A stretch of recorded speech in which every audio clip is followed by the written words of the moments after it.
Hello, in this video I want to show you how to install and set up custom LED lamp notifications on Samsung Galaxy A03.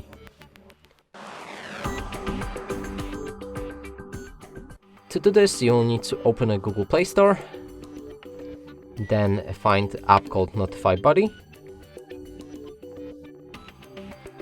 install it,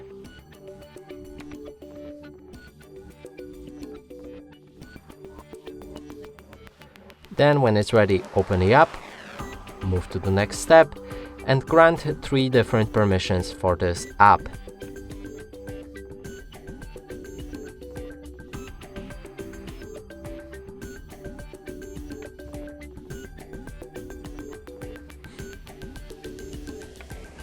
Now last right here is battery optimization, which is optional to disable.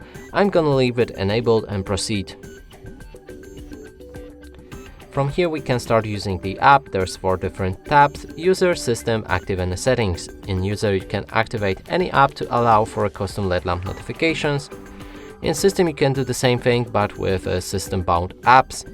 In Active there's all apps that you've just activated, and when you go to the settings you can customize the LED lamp with different size, shape, placement on the screen or a color. Let's click on the test button and right here we should see the LED lamp. And that's it for this video. Hope you like it. Please consider subscribing to our channel, leave a like and a comment below.